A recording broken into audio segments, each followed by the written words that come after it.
At that moment, something inside me snapped. For the sake of the children, for both sets of parents and in-laws, I had been continuing my married life with my husband, thinking like that, but I realized it was no longer possible. I've had enough. Please divorce me. When I clearly spoke those words, my husband momentarily showed a surprised expression. However, he quickly returned to his usual disdainful expression, looking down on me as he opened his mouth. Divorce? It's more like a dream come true. A wife like you has no value at all. Are you serious about saying that? Obviously, right? Oh, by the way, you'll be the one supporting the kids on the edge of a cliff. I won't pay child support. Fine, I understand. I readily agreed to my husband's request and left the house.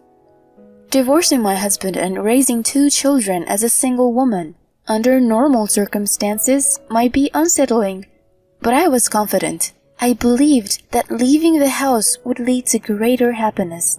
I could do anything for the sake of my children. And that arrogant husband of mine, he will eventually fall into hell. I am going to punish him severely for all the times he has done whatever he wanted to do.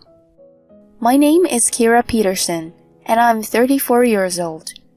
I work for a major furniture manufacturer and am a part-time housewife, also a mother to a 5-year-old and a 3-year-old.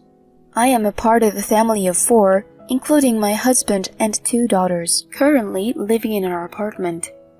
I married my husband, Brian, 6 years ago when I was 28. Immediately after marriage, I became pregnant, giving birth to my daughters at the ages of 29 and 31. While raising them was challenging, those days were fulfilling as I could feel the cuteness of my own children. 2 years ago, when our second daughter, Julia, turned 1 year old, I returned to work. Balancing childcare and work, I aimed to do my best. Just as I was thinking that, things took an unexpected turn. Due to my return to work, the time spent at home significantly decreased, leading to a reduction in the time available for household chores. The house became messy, and meals consisted mainly of supermarket ready-made foods. Although my daughters would eat anything and say it was delicious, the problem lay with my husband, Brian. For some reason, Brian strongly opposed to my return to work. Nevertheless, sustaining our 2 daughters solely on his income was close to impossible. Since I earned more, I had to work hard for the sake of my daughters. However, my husband relentlessly blamed me whenever I resumed work. Why do we have such lazy meals every day? I work from morning till night, tired and exhausted when I come home. Why are you talking like that? I work too, and I do household chores, yet you know. Huh? I have to bow and scrape to my boss, work outside in the scorching heat. It's different from your workplace, which is all laid back. This is terrible. I am juggling work and all the household responsibilities. If you're complaining so much, then why don't you make dinner, Brian? Don't mess with me. Why do I have to do that? Housework is women's work. At the beginning of our marriage, my husband used to say many kind words like, "If you have trouble, let me know," and "I'll help with the housework." However, during my pregnancy with our eldest daughter, Millie, when I asked him to do some simple household chores, he made a truly unpleasant face that I still remember. Even when I asked, he never willingly helped out, just grumbling and complaining. In the end, during my pregnancy and right before giving birth, I handled all the household chores. Even after Millie was born, Brian never contributed to childcare. He would return from work, spend time on himself, and sometimes even complained about our daughters crying. Looking back, our relationship might have been strange from that time. Still, I felt blessed to have a child with the person I loved. I thought I was happy, convincing myself of it every day. However, the situation continued to deteriorate. After the birth of our second daughter, Julia, my husband's attitude became progressively worse. When I returned to work, he insisted, "Women should only take care of the house." Despite financial considerations, I pushed through and resumed work, but it further worsened my husband's mood. Lately, even minor issues would lead him to shout in front of the children. "Hey, why is there trash in my room?" "Huh? I vacuumed just 3 days ago." 3 days ago? Do it every day. You're the one who comes home early and lazes around. I am not lazing around. When I come home, I prepare dinner, give the kids bath. I'm really busy. That's because you have poor housekeeping skills, right? Be stricter with yourself. What if the kids became lazy adults like you? Huh? Not only does he shout, but lately he's been looking down on me more. The daughters may not fully understand the meaning of their father's outbursts, but they can sense the tension between their parents. I asked him again and again, if you want to say something, do it when the children aren't there, but he would not listen to me. In the end, I was scolded and belittled every day. I could only try desperately to hold back my tears so as not to worry my daughters. Time passed, and for the past few months, peace prevailed as my husband had continuous overtime commitments. Still, to avoid complaints, I regularly cleaned his room, and during one vacuuming session, I found something under the bed. This receipt. The receipt that fell out was about 2 days old. It indicated 2 customers and a considerable amount spent. Upon researching the restaurant name on my phone, it turned out to be a high-end French restaurant located a bit away from my husband's workplace. Could it be possible for him to go to such a place with just a colleague? Moreover, 2 days ago, he claimed to be working late and returned home after midnight. If it's just a casual acquaintance, he could have mentioned it. Something is strange. Even though he claims to be working overtime every day and coming home late, could it be that he's cheating on me, hiding it from me? If that's the case, I need to gather evidence carefully. Considering the children, I need to handle this cautiously. The next day, I applied for a half-day off at work and headed to a detective agency in the afternoon. I decided to request a background check on my husband and see how he was doing for the time being. After that, I acted like my casual self to avoid my husband noticing that I was suspicious of him. 2 weeks later, when I went to hear the investigation results, as expected, the outcome was bad. My husband was cheating. The other person is a junior colleague at the same company, and she apparently has a fiancé.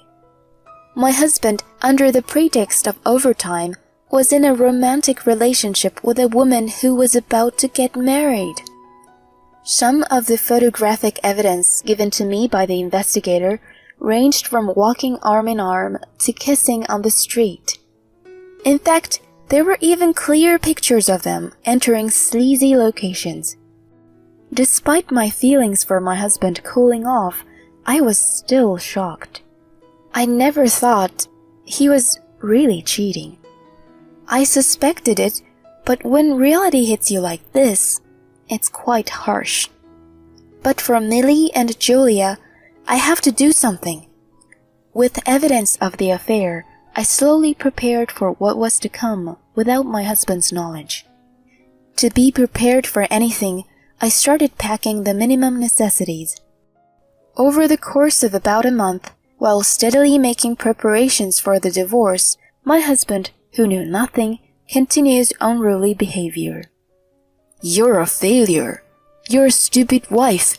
Our marriage was a mistake," etc. Insults and abuses towards me had become a daily occurrence, tormenting my heart every day. Still, I endured it because I had confidence that I could divorce at any time. But on this day, my husband finally did something unforgivable. While the daughters were playing happily, he slammed the table, raising his voice, and shouted, "Hey, you've been noisy for a while now. Don't irritate me on my precious day off." Upon hearing those words from my husband, my younger daughter, Julia, began to cry. Although Millie is not crying, her eyes were filled with many tears. I hugged the two daughters to shield them from seeing their father, and after that, I'm sure my husband glared at me. Oh my God, they were both just playing around. I'm saying it's noisy. Jizz, at least take them outside on the day off. Why do you think only according to your own standards? If you're going to say that, then help with housework on your days off. Why should I? You're a lazy woman who can't handle housework and childcare. Lazy? How can you say such things so casually? Our current life is sustained by the cooperation of both husband and wife. Huh? Don't get carried away. You can live because I'm here. Know your place. My husband is still unaware that I earn more. That's why he can look down on me so confidently, even in front of our children. Everything has become so indifferent, and I've lost the will to argue. Seeing me like this, my husband, perhaps thinking I'm intimidated, starts speaking ill of me. Finally, he says to me, "Marriage with you is a dark history for me. Be grateful that I even married a worthless woman like you, you trash." At the moment, something inside me snapped. For the sake of my children, our parents and in-laws, I had thought that enduring married life with them was the right thing to do. But now I realized it was impossible to continue. If I stayed with this person any longer, I would lose myself. My deterioration would inevitably affect my daughters. I had to end this relationship for good. I've reached my limit. Please, let's get a divorce. When I clearly stated this, Brian looked surprised for a moment. However, he quickly returned to his usual disdainful expression, looking down on me as he opened his mouth. Divorce? It's more like a dream come true. A wife like you is worthless. Is that really what you think? Of course. Oh, by the way, make sure you support the two brats on your own, okay? I won't pay any child support. How can you speak about your own daughters like that? They're just noisy brats, stating the facts. I've never had any affection for them. I see. Understood. Realizing that staying with them any longer wouldn't bring happiness, especially for my daughters, I decided to take action. I grabbed the luggage I had prepared in advance and left the house with my daughters. I handed him the pre-signed divorce papers, and without hesitation, he smoothly filled them out. Divorcing my husband and raising my children alone under normal circumstances would be a cause of concern. However, I was convinced if I left home, I could be happier than I am now. I believed that, for the sake of my children, I could strive for anything. And that arrogant husband of mine would inevitably fall into hell. Just wait and see. I'm going to punish him severely for all the times he's done whatever he wanted to do. Vowing to take more revenge on my husband, I left home with my daughters in tow. On the way, I submitted the divorce papers at the city hall, cutting ties with my husband, and headed to my parents' house. My father and mother were greatly surprised when I returned home with a large suitcase. Hey, what's going on all of a sudden? While my mother put the girls to bed, my father spoke to me. I explained the events with Brian so far in order. In front of my parents, Brian was a good husband, so my father seemed surprised at his true nature. But they soon realized the real meaning of my return to my parents' house. My father looked me straight in the eye and said clearly, "So, I just need to take care of the paperwork." "Yeah, I want you to prepare the documents." "Got it. I'll start on it tomorrow." Actually, the apartment where we as a couple had been living was one of my father's properties. Although it was technically rented under Brian's name, my father had been covering the rent, and we were living there rent-free. However, there was no point in continuing to bear the rent for a man who was neglecting his family due to infidelity. So, I asked my father to officially demand rent payments from my husband. Having gathered evidence for the affair, I decided to claim compensation and child support through a lawyer. With this, I made preparations for the divorce while commuting from my parents' house to work. 2 weeks later, thinking that some action might be happening soon, my phone, as expected, lit up. When I checked the screen, the caller was indeed my ex-husband, Brian. "Yes? Hello?" As I answered the call, Brian seemed flustered as he spoke. Hey, what's going on? I received some weird documents, something about compensation." "Ah, it seems they arrived safely. That's the compensation for your affair, you know." "What? I didn't cheat or anything." "Just so you know, the evidence is already gathered, so there's no escaping from it. And soon you'll receive another set of documents." "Huh? Another set of documents?" "You haven't forgotten, have you? Starting from now, you'll be responsible for paying the rent for that room." "What?" From Brian's reaction, it seemed he hadn't realized it. He asked me with a raised voice, "Wait a minute, rent? The house was given to us by your father." "That's not true, right? My father just lent it to us out of goodwill." So, as long as I stay in this house, I have to pay the rent?" "That's right. I assume you understand, but considering the good location and relatively recent construction, the rent isn't cheap. Can you afford it with your salary?" "Is it really that high?"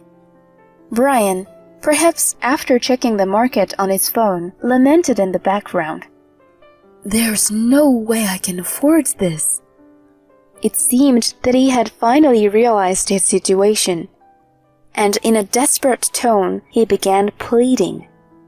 "I'm breaking up with my mistress, so come back to me. Let's start over again." Desperately seeking help, he pleaded, but I firmly rejected him. "Start over? Don't be ridiculous. After all the hurt you caused me and our daughters? How dare you say such things? Do you truly understand what you've done?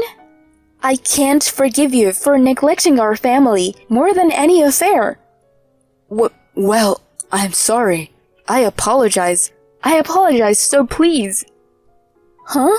What value does your apology have now? Regardless of words you say, nothing resonates anymore. I have no intention of restarting anything with you as a couple." We were at least a married couple, a family, right?" "Who said to our daughters, I've never had any affection for them?" I became resolute with those words. "You have no qualifications to be a father. You're also a bad influence on our daughters. Never involve yourself with us again." Emotions exploded, and towards the end, I think my voice trembled. Even so, I decisively hung up the phone. Later, Brian apparently moved out of the apartment and into another. Unfortunately, his relationship was exposed to his mistress's fiancé, and he faced another compensation claim. Ironically, the woman involved in the affair chose to reconcile with her fiancé, not Brian. All that remained for Brian was compensation for 2 people and child support until our daughters reached adulthood. It's probably a matter of time before his affair is exposed at work. It's almost impossible for him to continue his carefree lifestyle. Even so, I feel no sympathy. I hope he suffers as much as possible from now on. On the other hand, I am happily spending my days with my daughters with the support of my parents at home. The commute takes a bit of time, but there's nothing more reassuring than the support of my parents. My parents greet my daughters with smiles every day. The smiles of my daughters are increasing, and I am convinced that my choice was not wrong. I am grateful to my parents for welcoming us so warmly, and I want to continue pouring lots of love into my daughters in the future.